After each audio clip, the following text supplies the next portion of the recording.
안녕하세요. 오늘도 사연살롱을 찾아주셔서 감사합니다.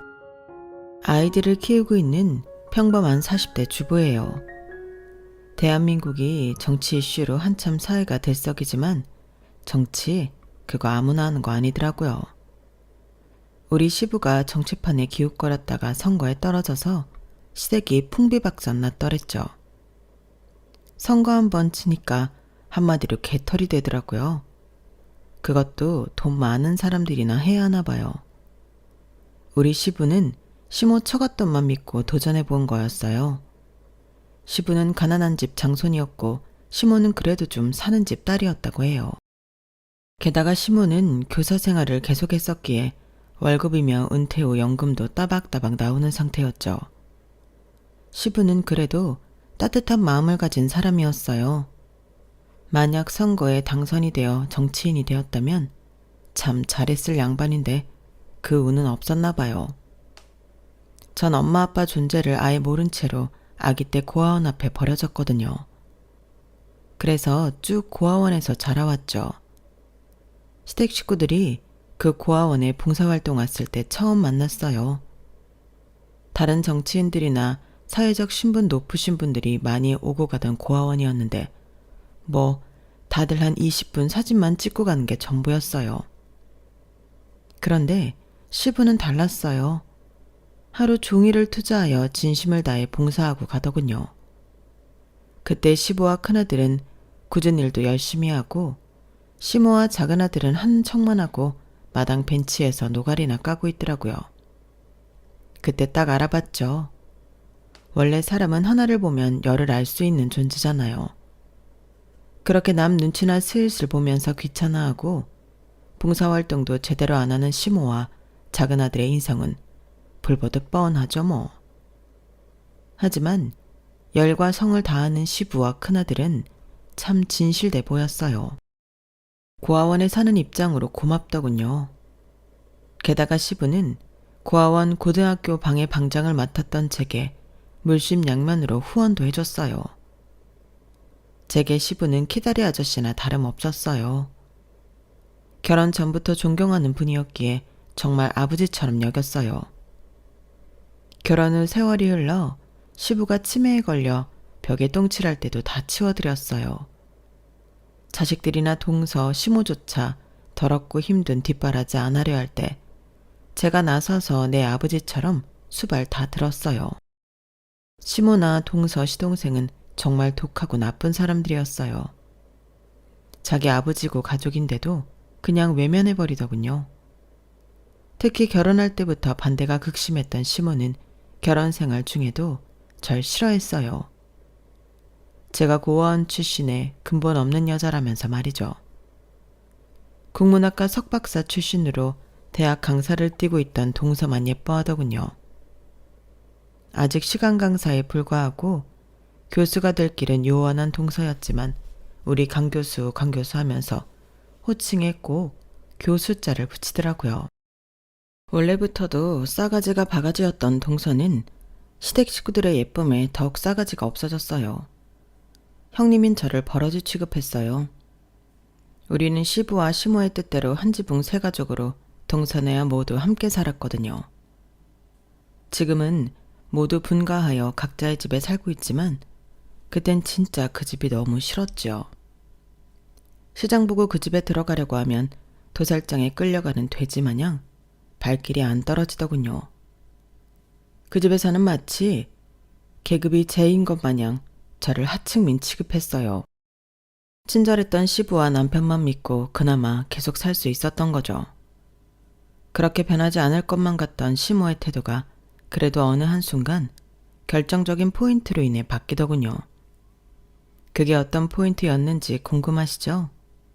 제가 사연살롱 여러분들께 다 말씀드리려 해요. 시댁에서 겪었던 일들 뿐 아니라 제가 살아왔던 발자취 모두 말이죠. 결론적으로 지금은 매우 부유하고 여유롭게 잘 살고 있거든요. 이렇게 되기까지 얼마나 많은 고난과 고초를 겪었는지 한번 들어봐 주세요. 아마 혀를 내두르실 거예요. 그럼 지금부터 시작해 볼게요. 제가 요즘 가장 심혈을 기울이는 일은 바로 내 친엄마 아빠를 찾는 일이에요. 저를 낳아주신 혈육 말이죠. 그런데 고아원에 정식으로 맡겨진 것도 아니고 추운 겨울날 사과 상자 안에 이불로 꽁꽁 싸매져서 있었다고 해요. 그러니 서류도 없고 심지어 제가 언제 태어났는지도 명확하지 않아요. 그저 고아원에 버려진 날을 생일로 정해서 아직도 가족들과 케이크 놓고 생일 축하는 하고 있어요. 그런데 생일 축하합니다 하고 우리 아이가 노래를 불러줄 때마다 내 가슴에선 피눈물이 흘러요. 우리 엄마 아빠는 뭐 하시는 분이었으며 어떻게 생겼을까? 사진 한 장이라도 포대기 속에 넣어서 버려졌다면 그 사진을 보물처럼 여기며 상상이라도 해볼 텐데 아직까지 제가 성숙하지 않나 봐요.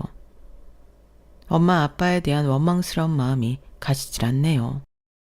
하지만 실제로 만나게 되면 전혀 원망스러운 내색을 안 하고 잘해드릴 자신 있는데 너무 절실하네요.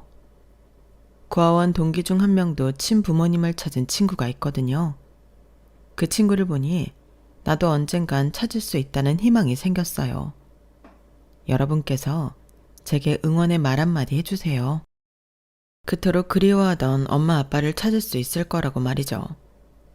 생계를 신경 쓰지 않고 부모 찾는 일에 매진할 수 있는 건 생활에 여유가 생겨서예요. 구체적으로 말씀드리면 돈이 갑자기 많이 생겨서 제가 더 이상 맞벌이를 하지 않아도 됐고 심지어 집안일을 해주는 가사 도우미도 쓸 수 있게 됐거든요. 경제적 여유가 생기니 마음의 여유까지 덩달아 가질 수 있게 되네요. 살면서 돈이 최고는 아니겠지만 그래도 돈이 있으니 참 좋은 것 같아요. 전 고아원에서도 부지런히 살았던 것 같아요. 공부를 엄청나게 열심히 하진 않았지만 함께 사는 친구들이 잘 지낼 수 있도록 허드렛 일도 마다하지 않았죠. 고아원에서 시댁 식구들을 처음 만났던 이야기를 다시 꺼내볼게요. 그날도 정치판을 기웃거리는 어떤 분이 오셨다기에 또 사진만 찍고 가나보다 했어요. 그런데 그 아저씨는 다르더군요. 무려 아침부터 밤까지 하루 종일 시간을 투자하여 온갖 굳은 일을 묵묵히 다 하고 가셨어요. 그렇게 일을 같이 하면서 성실하게 생활하는 제게 좋은 말씀도 많이 해주셨죠. 경주 맞지? 저번에 왔을 때도 같이 생활하는 친구들을 위해서 마치 엄마처럼 살뜰히 챙기더니 오늘도 열심히구나. 내가 다 고맙구나. 몇 살이니? 칭찬 감사합니다, 아저씨. 전 고1이에요. 다들 엄마가 없고 선생님은 늘 바쁘시니 웬만하면 제가 친구들 다 챙겨주려고 노력해요. 아, 고1이야? 저기 저쪽에서 사과 갖고 있는 남자아이 보이지? 저 친구가 내 큰아들인데 경주랑 동갑이구나. 이름은 박수찬이야. 가서 우리 수찬이 좀 도와주겠니?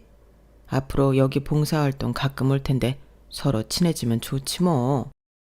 저는 아저씨 말대로 박수찬이라는 아저씨 큰아들을 돕기 위해 조리실로 왔어요. 수찬이는 제게 존댓말을 쓰더군요. 사과 깎는 거 도와줘서 고마워요. 야, 진짜 예쁘게 잘 깎으시네요. 워낙 많은 양이라 저 혼자는 힘들었는데. 수찬이는 아저씨와 똑같이 생겼더군요. 심지어 너털웃음 짓는 것도 비슷했어요. 난 김경주라고 해. 수찬이 너도 고1이라며. 너희 아버지한테 들었어. 서로 동갑끼리 존댓말하지 말고 말 놓자. 앞으로도 가끔 올 거라며? 여긴 내 집이나 다름없으니 내가 많이 도와줄게. 고아원 봉사활동이 너무 힘들면 계속 안 올까 봐. 그게 무슨 소리야. 경주 널 보기 위해서라도 앞으로 자주 와야겠다. 사람 좋은 너털웃음을 짓던 수찬이는 그 이후에도 한 달에 한 번 이상은 봉사활동을 꼬박꼬박 왔어요. 그럴 때마다 점점 가까워졌어요. 가족들과 함께 왔었는데 수찬이의 엄마와 남동생은 영 아니올시다였어요. 억지로 끌려온 듯한 모습은 여타 다른 봉사자들과 다름없었는데 거기에 더해 고아원 아이들을 버러지 취급했어요. 아, 고아원 냄새. 이거 비싼 옷인데 내 옷에 냄새 배는 거 아닌지 모르겠네. 아, 짜증나. 남편만 아니었으면 이런 데 오지도 않는 건데. 야, 너 머리 나한테 기대지 마렴. 네 머리에 이 있는 거 아니야? 옮으면 어떡해? 머리 저리 치우라고. 전 고아원에서 함께 생활하던 동생을 거지 취급하며 저딴 식으로 말하던 수찬이 엄마를 두고만 볼 순 없었어요. 고아원 아이들은 내 친가족, 내 친동생이나 다름없었으니까요. 아줌마, 여기 오기 싫으면 앞으로 오지 마세요. 괜히 억지로 와서는 하기 싫은 봉사활동 하는 척하면서 사진이나 찍고 가려고 그러죠?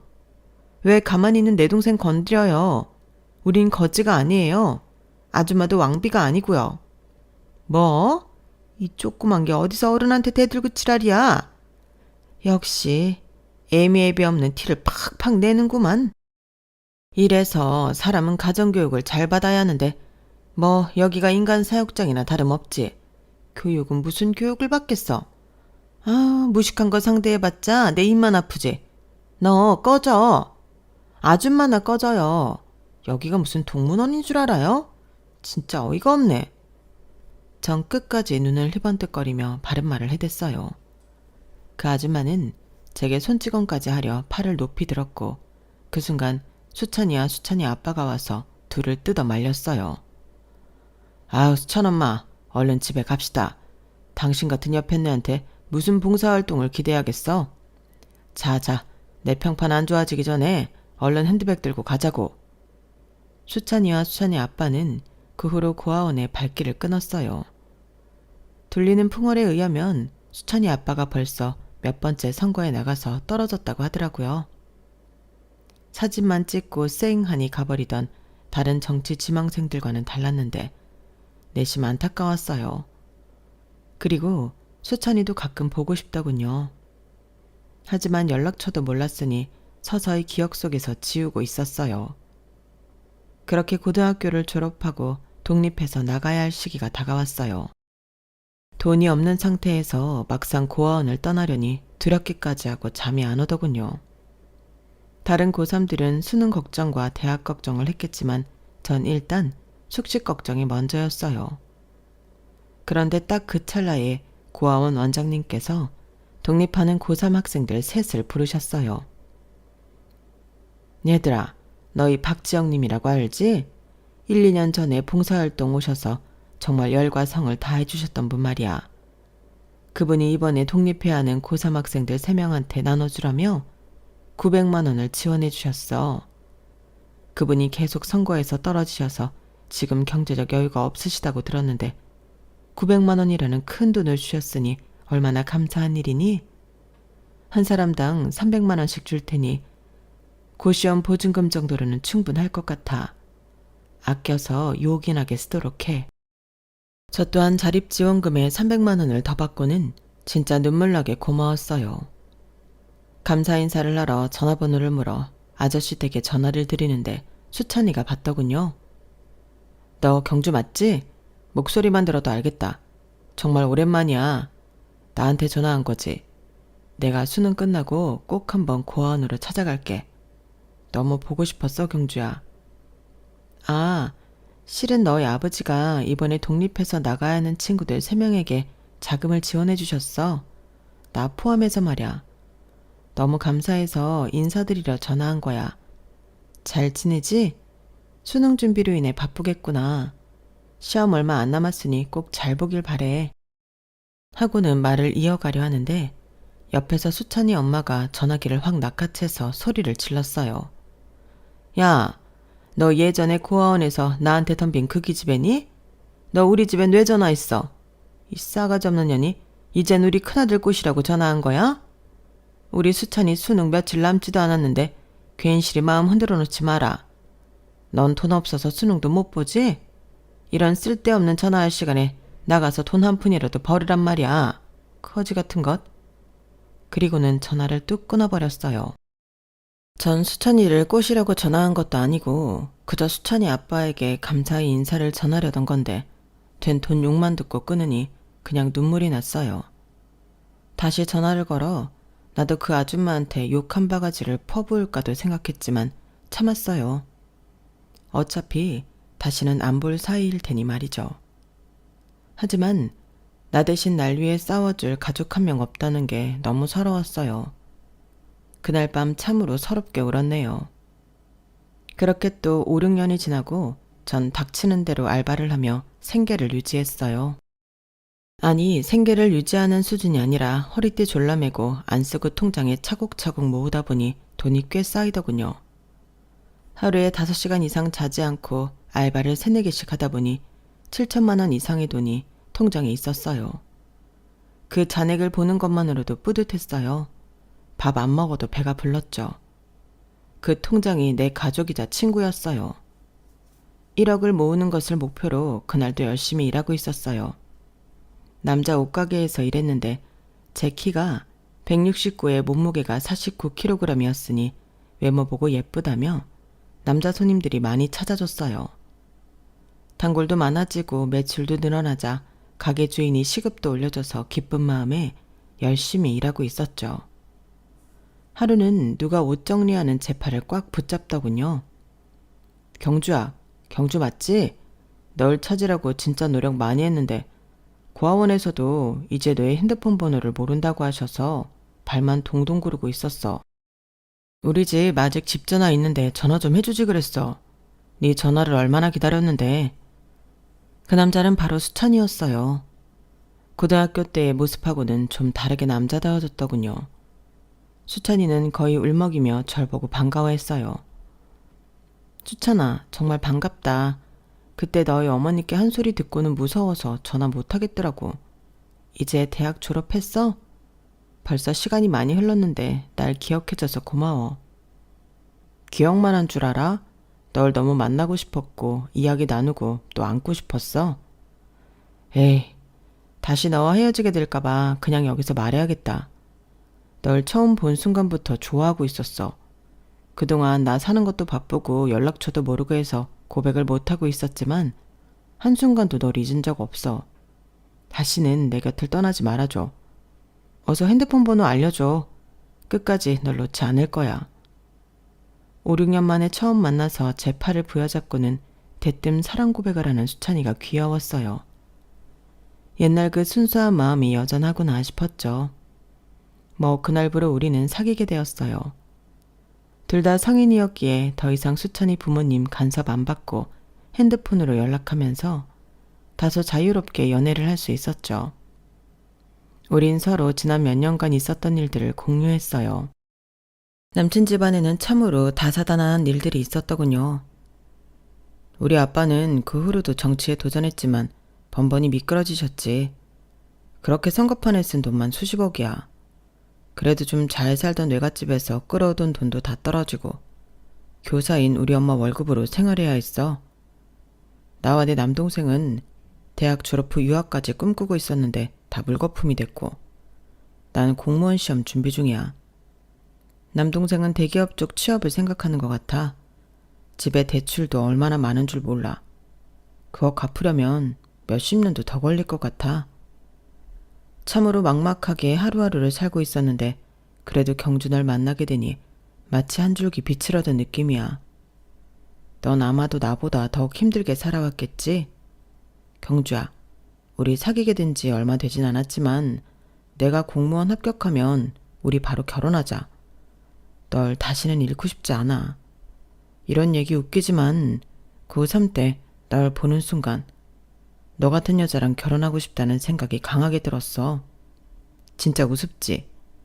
지금은 너나 내 처지나 돈 없기로는 마찬가지이니 우리 엄마 아빠도 반대 못 하실 거야. 나 공무원 시험 준비 열심히 할게. 나만 믿고 따라와. 사귄 지 한 달도 채 되지 않았는데 결혼 이야기까지 듣게 되니 조금 당황했지만 남친은 그만큼 비장했어요. 그의 진지한 태도에 웃을 수도 없었고 그저 알았다고만 했어요. 그렇게 한 6개월쯤 지나고 남친은 전부터 준비해오던 9급 공무원에 합격했어요. 그리고 딱 3달 뒤 전 덜컥 혼전 임신을 해버렸어요.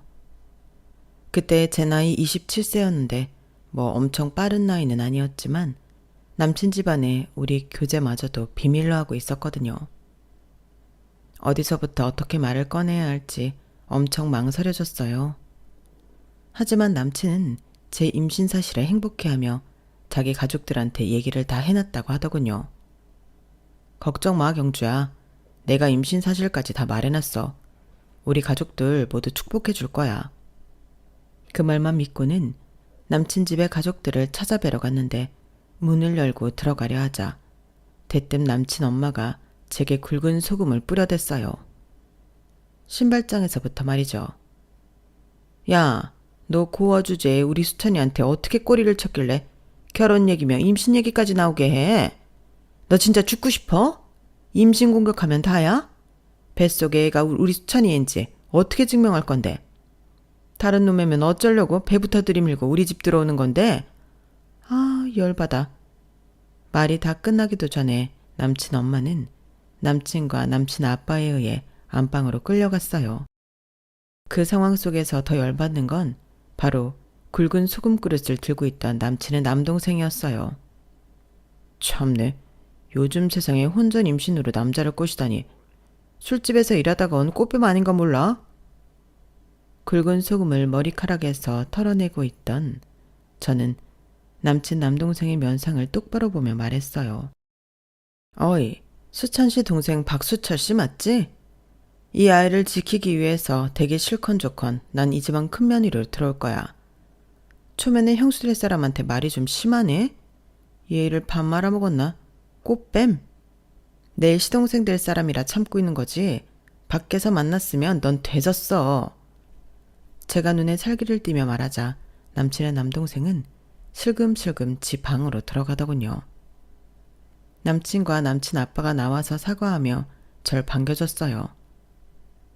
경주야, 정말 오랜만에 보는구나. 그래, 뱃속에 내 손주도 있다고?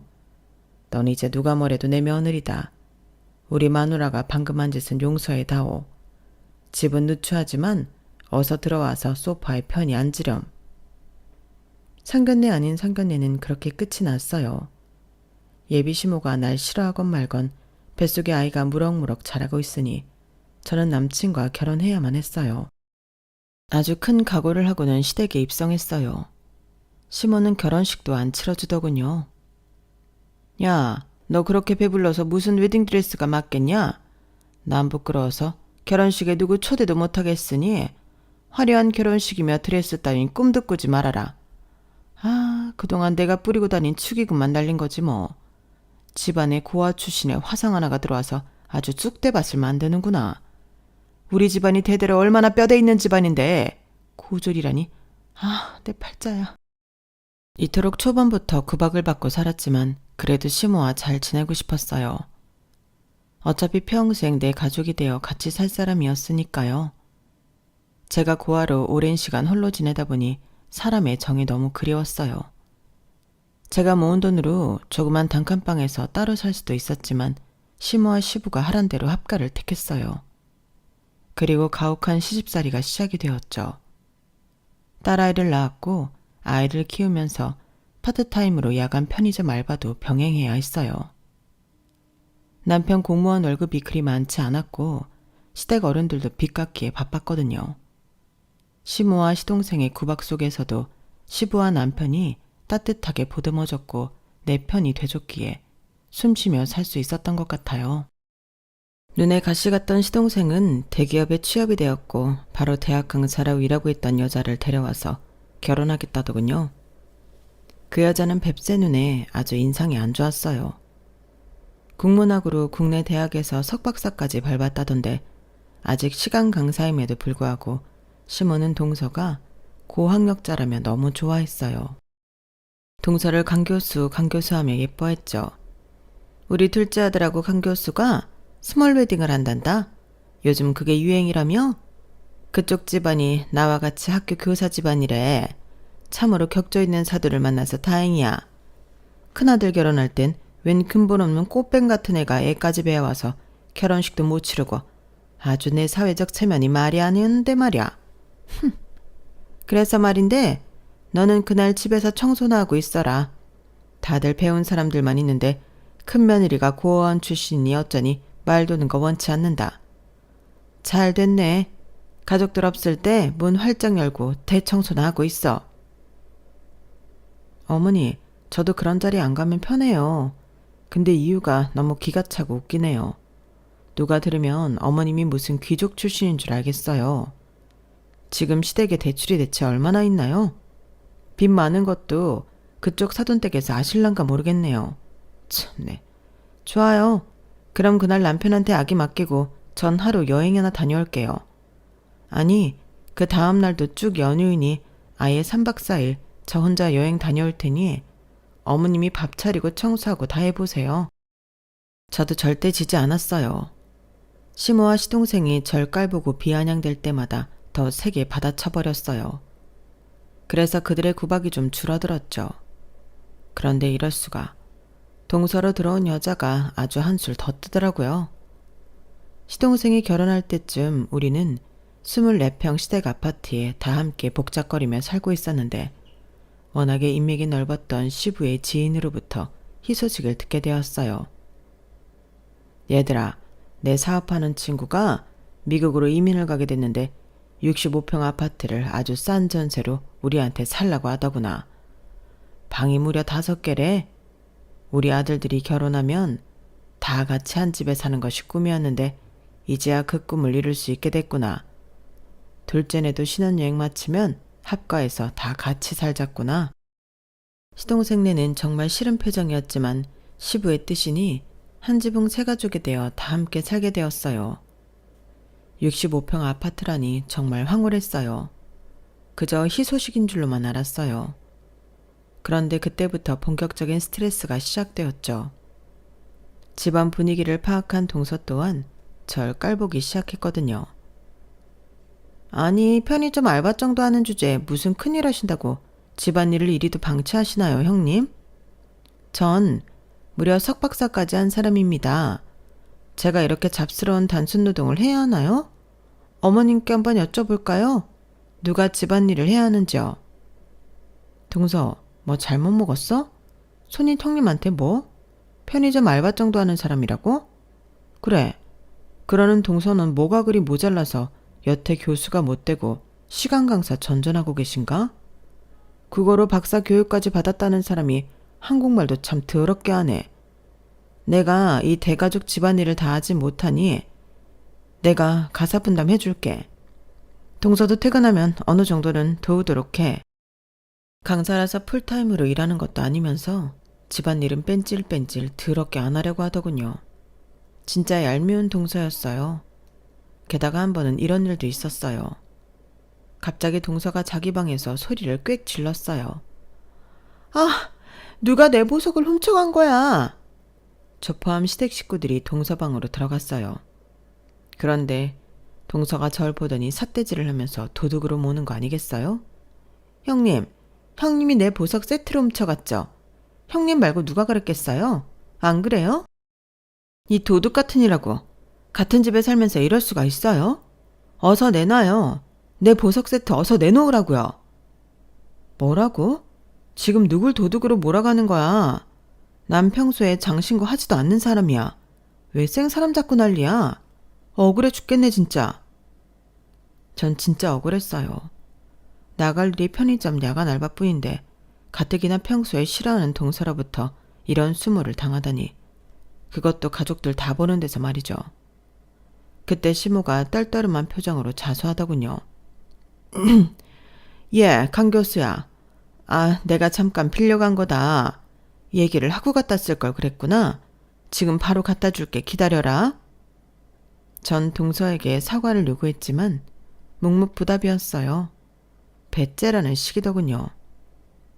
제가 왜 형님한테 사과를 해요? 잘못 파악할 수도 있는 거 아닌가요? 허. 정말 동서의 싸대기를 날려버리고 싶었으나 참았어요. 남편과 시부가 절 진심으로 위로를 해주며 동서를 혼내줬기 때문이에요. 작은 며느리야. 너 전후관계를 알아보지도 않고 생사람을 그렇게 잡으면 안 된다. 왜 손익 형님한테 막말을 하니? 다시 한 번만 내 눈앞에 걸리면 그땐 진짜 혼날 줄 알아라. 알았냐? 이렇게 늘 내 편이던 시부의 정신이 점차 혼미해지기 시작했어요. 치매의 시초였죠. 밥을 방금 먹고도 돌아서면 밥 달라 하고 집도 못 찾아와서 경찰서에서 연락 오기 다반사였어요. 그렇게 총명하고 책 많이 읽어서 아는 것 많던 시부가 점점 바보가 되어가고 있었어요. 시부를 존경했던 제 마음도 함께 무너져 내리고 있었죠. 전 우리 딸을 돌보면서 시부의 뒷바라지까지 해야 했어요.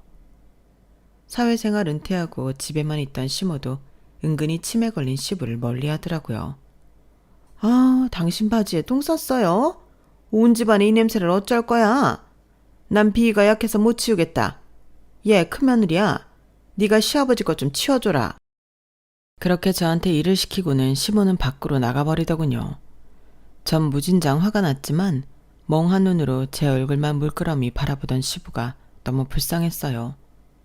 어쩔 수 없이 시부의 대변 수발을 들어야 했죠.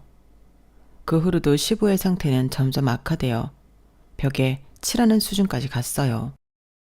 집안 가족들 존재를 까맣게 잊어버렸는데 딱 한 사람 저만 기억하더군요. 경주야, 경주야 어딨니? 이리 오려무나. 치매 걸린 시부는 늘 저만 찾았어요. 맨 처음엔 힘에 부쳤지만 지금까지 내 편이 되어주며 친아빠처럼 잘 대해줬던 시부의 마음이 떠올라 내 딸 뒷바라지 하듯이 시부를 살뜰히 챙겼어요. 집안일조차 제대로 하지 않던 동서는 치매 걸린 시부를 거들떠 보지도 않았어요. 남편은 공무원임에도 불구하고 야근을 밥 먹듯이 하던 직렬이라 늘 바빴고 시동생과 시모는 원래 나쁜 인성이었으니 자기 가족임에도 불구하고 외면하더군요. 전 최선을 다했지만 시부는 몇 년 만에 심장마비로 돌아가시고 말았어요. 시모가 같이 자기 싫다고 다른 방 차지하고 시부를 혼자 재우는 바람에 심장마비가 왔어도 심폐소생술 하나 해주는 사람 없이 쓸쓸히 돌아가시고 말았죠. 막상 아이처럼 챙겨줘야 할 시부가 돌아가시니 가슴이 뻥 뚫린 것 마냥 허전했어요. 내 친아버지가 돌아가신 것처럼 슬펐어요. 그렇게 몇 년이 흐르고 원래도 신장이 안 좋았던 시모가 급기야 투석을 하기 시작했어요. 불쌍한 표정으로 가족들을 앉혀놓고 하소연했어요. 얘들아, 투석은 한 10년이 한계라고 하더라. 이 애미가 그냥 죽게끔 내버려 둘 거니? 정말 면목 없지만 가족 중 신장이식을 받고 싶구나. 병원에서 검사라도 한번 받아봐 주겠니? 우리 부부와 동선의 부부 이렇게 4명이 병원에 가서 검사를 받아봤어요. 그랬더니 아들 둘 다 시모한테 신장이식 수술을 해줄 수 있다고 하더군요. 그 사실을 알게 된 시동생은 눈알이 빠르게 굴러가기 시작했어요. 입을 삐죽거리며 그러더군요. 형, 나 못해. 나 어렸을 때부터 몸 약한 거 알고 있잖아. 내가 엄마한테 신장 주면 난 제명에 못 살 거야. 나도 애가 있고 가정했는데 내가 죽으면 내 마누라랑 아이는 어떡해. 형이 엄마한테 신장 이식 해드려. 형이 큰아들이잖아. 옆에서 듣고 있던 저는 열이 확 받더군요. 아니 도련님, 어머님이 막내 아들이랑 동서 예뻐해서 이것저것 챙겨줄 때 넙죽넙죽 받아먹을 때는 언제고 정작 어머님 필요할 땐 발을 빼요? 뭐 우리 남편은 싱글인가요? 가정, 직장, 아이, 와이프까지 다 있는 건 매한가지인데 왜 우리 남편만 신장이식 해드려야 하나요? 대체 왜 그걸 당연하게 여기냐고요?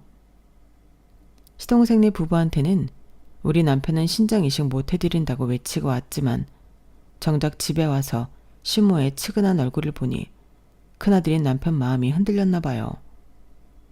미안한데 헌엄마, 나 우리 엄마 신장이식 해드려도 될까? 남편이 넌지시 제게 물었어요. 전 엄마 없이 자랐기에 어떤 마음인지 정확히 알진 못했지만 내 입장이라도 내 엄마 신장이식 100번도 더 해드렸을 거예요. 그래요 여보, 잘 생각했어요. 어머님 더 악화되기 전에 얼른 이식수술 진행합시다. 그렇게 남편은 시모에게 본인 신장 한쪽을 이식해드렸어요. 나란히 같이 수술대에 누워 수술 준비를 하면서 두 모자는 펑펑 울더라고요. 옆에서 지켜보던 제게도 시모가 처음으로 따뜻한 말을 해줬어요. 정말 고맙고 또 고맙다. 경준이가 수찬이 보고 얼른 신장이식 해주라고 했다며. 내가 이렇게 수술대에 누워보니 지난 일들이 주마등처럼 스쳐 지나는구나. 너한테 너무 모질게 대해서 미안하다. 정말 죄송하고 면목이 없어. 어려서부터 홀로 고되게 살아온 너를 너무 못되게 굴고 무시하고 타박했다. 시엠이인 내가 인정하고 이렇게 잘못을 빌게. 내가 몸 회복만 되면 완전히 다른 사람으로 태어날게. 앞으로 우리 큰며느리 진짜 잘해줄게. 시모로부터 그런 따스한 말, 사죄의 말은 처음 들어봤기에 엄청나게 낯설었어요. 하지만 진심으로 제게 사과를 하는 모습을 보니 제 마음도 누그러졌죠. 어머님, 곧 수술 들어가셔야 할 분이 그렇게 울면 안 돼요. 얼른 진정하세요. 자식이 엄마한테 신장 이식 수술해주는 게 뭐 그리 대단한 일인가요? 하도 투석을 많이 하셔서 어머님 얼굴도 까매지고 영 보기 싫어요. 우리 남편 깨끗한 신장 이식 받으시고 얼른 다시금 건강 회복하세요. 아버님까지 돌아가신 마당에 집안에 어른이 있어야죠. 어머님의 그 사과 제가 받아드릴게요. 저도 어머님께 앞으로 더 잘할게요. 그렇게 수술을 앞두고 고부지간에 찐하게 화해를 했어요. 남편은 술, 담배 안 하고 정말 건강관리를 잘하던 사람이었기에 아마 신장도 좋은 컨디션이었나 봐요. 수술 후 남편과 시모 모두 빠르게 회복할 수 있었어요. 동서는 시모가 큰며느리인 제게 잘해주는 게 낯설게 느껴졌는지 더욱더 투덜댔어요. 원래는 본인만 극진한 대우를 받다가 시모가 제게도 잘해주니 심통이 났나 봐요. 그러거나 말거나 한 지붕 세 가족 속에서 우리 아이와 동생의 아이까지 모두 복작복작대며 살아가고 있었어요. 그러던 어느 날 시모가 중대 발표를 했어요. 자, 다들 모였지? 이제 우리가 손녀 손자들도 태어나서 식구가 많이 늘었으니 다들 분가를 해도 될 때가 온 것 같다. 나도 나 혼자 자유롭게 살아보고 싶어. 신장 이식 수술 받고 건강이 좀 좋아지니 노후를 즐기고 싶은 마음이 크다. 너희도 여지껏 내 눈치비 다 맞추느라 정말 고생이 많았다. 특히 우리 큰며느리 하은애미가 정말 수고했어. 내 남편 치매 수발까지 들었으니 말 다 했지 뭐. 요즘 세상에 이런 며느리가 어딨니? 나라에서 효부상을 세워줘도 시원찮지 암. 어쨌든 때마침 미국으로 이민 갔던 니들 시아버지 지인이 암 치료받으러 한국으로 돌아왔단다. 그래서 이 집을 좀 비워달래? 자, 다들 알아서 잘 살길 바란다. 말은 이렇게 해도 이 애미가 입 싹 씻지는 않을 거야. 무슨 말인지 알지? 그게 무슨 말인지 정확히는 모르겠지만 일단 집을 나가라는 말은 분명했어요. 드디어 시댁에서 탈출할 수 있다는 기분에 날아갈 것 같았어요. 그즈음 시모한테 사랑을 받는 며느리가 되다 보니 싸가지 없는 동서에게까지 친절해졌어요. 제 마음이 좀 유해지더군요. 동서네가 먼저 분가했는데 동서네 이사가는 날 남편과 함께 짐 정리를 도와주기로 했죠. 그런데 박스에서 웬 서류가 후두둑 떨어지더군요. 본의 아니게 그 서류의 내용을 보게 됐어요. 강남의 아주 유명한 아파트 계약서였어요. 거래 금액 무려 25억짜리였죠. 동서를 붙잡고 물었어요. 동서, 지금 이 강남 아파트로 들어가려는 거야? 이거 뭐야? 이렇게 비싼 아파트를 언제 산 거야? 친정에서 돈 대주셨어? 친정은 무슨? 그 강남 아파트 어머님께서 우리한테 사준 지 오래된 거예요. 그동안 세만 주고 있었는데 드디어 들어가게 됐네요. 뭐? 25억짜리 아파트를 사주셨다고? 우리한텐 이런 방구도 없으셨는데 대체 언제? 왜? 어떻게 이렇게 비싼 아파트를 사주신 거지? 형님, 지금 무슨 취조예요? 저희 이삿짐 싸는 거 도와주기 싫으면 그냥 두세요. 저희가 알아서 할게요. 전 밖에서 친구 모임을 하고 계시는 시모한테 당장 전화를 걸었어요. 다짜고짜 따지고 물었죠. 어머님, 이럴 수 있으세요? 어떻게 동선에만 25억짜리 강남 아파트를 사주실 수 있어요? 우린 지금 조그만 아파트 반전세로 들어가는 거 모르세요? 막말로 어머님한테 신장 준 사람 누구예요? 시아버지 치매 수발 들고 그런 사람이 누구냐고요. 우리 부부가 굳은 일 다 하고 자식 취급은 안 하신다 이거죠? 너무 섭섭하네요 정말. 아유 얘, 이 시애미가 입 싹 씻는다고 안 했잖니. 우리 큰아들을 내가 얼마나 아끼는데 너희 부부한테 줄 건 마련 안 했겠니? 한 5, 6년 전에 내가 친정으로부터 상속받아서 갖고 있던 천산이랑 땅이 그린벨트가 풀려서 대박이 났더랬지. 심지어 그쪽에 대기업이 들어와서 너도 나도 그 땅을 비싼 값에 사겠다고 난리더라. 그래서 아주 비싸게 팔고 현금으로 쥐고 있었다. 몇 년 전에 둘째네 강남 아파트 한 채 사주고 니네는 수익성 부동산으로 사주려고 발품 팔아서 시간 날 때마다 강남 빌딩 보러 다녔어. 얼마 전에 딱 마음에 드는 게 매물로 나왔더라. 그거 무려 100억짜리 빌딩이다 너. 월세가 한 달에 2,500만 원은 나온단다. 우리 큰아들이 공무원이라 월급이 적어서 살기 참 팍팍했지. 이제 원 없이 쓰고 살아라. 아껴서 똥 된다는 말 있지 않냐? 나중에 죽을 때 돈 이고지고 갈 것도 아니고 적당히 쓰면서 살거라.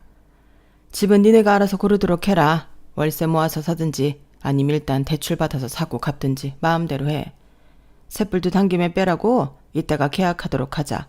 건물주인만 변하기 전에 얼른 도장이랑 신분증 갖고 나오도록 해. 속사포 같던 시모의 말 하나하나가 너무 놀라워서 심장이 배 밖으로 튀어나올 만큼 쿵덕거렸어요. 옆에서 다 듣고 있던 남편을 끌어안고 펑펑 울었더랬죠. 이렇게 해서 우린 무려 100억짜리 건물의 건물주가 되었어요. 물티슈 한 장 쓸 때마다 아까워서 티슈에 물 몇 방울 묻혀 쓰고 말까 고민하던 저였는데 이젠 아침 조식으로 뷔페도 자주 가고 가사 도우미도 쓰면서 편하게 살고 있네요. 이게 다 시모 덕분이에요. 시모가 전문가를 써서 세금 문제며 건물 관리까지 깔끔하게 처리해 주셨어요. 강남 아파트 받고 뻐기던 동선에는 시모한테 항의하고 저한테 전화해서 울분을 토하더군요. 자기네보다 4배 더 비싼 건물을 받았다면서 말이죠. 그런데 시모나 저나 딱 잘라 말했어요. 네가 한 게 뭐 있냐? 라고 하면서 말이죠. 얼마나 속이 통쾌했는지 몰라요. 시모도 은근히 입이 무거운 편이어서 몇 년간 거액의 금액이 통장에 들어온 것을 아무에게도 말 안 하고 있었나 봐요. 강남 25억짜리 집 받은 동선에도 시모가 대출받아서 자기네들 아파트 해준 줄 알고 있었더라고요. 어쨌든 동선회와는 발 끊고 살려고요. 아직 시모가 계시기에 인연까지 끊을 순 없겠지만 나중에 시모가 돌아가시면 그땐 정말 죽을 때까지 보고 싶지 않은 부분이에요. 앞서 말씀드렸듯이 제가 요즘 열 올리고 있는 건 우리 친엄마 아빠 찾기와 고아원 봉사예요. 고아원들을 돌아다니며 필요한 생필품 다 사가고 어려운 학생들 장학금도 지원해주고 있죠. 고아원에서 그 똘망똘망한 아이들의 눈빛을 볼 때면 마음속으로 피눈물이 나요. 어릴 적 제 처지를 보는 것 같아서 말이죠. 저출생 시대의 아이들은 한 명 한 명 너무 소중한 존재죠. 아무리 가족 없는 고아라도 모두들 원 없이 먹고 편하게 지내며 공부하고 싶은 만큼 할 수 있는 사회가 왔으면 좋겠네요. 저부터 실천할게요. 모두들 행복합시다. 여러분, 사연 댓글에 응원과 현명한 조언 부탁드려요. 좋아요와 구독은 저에게 큰 힘이 됩니다. 오늘도 좋은 일 가득하세요.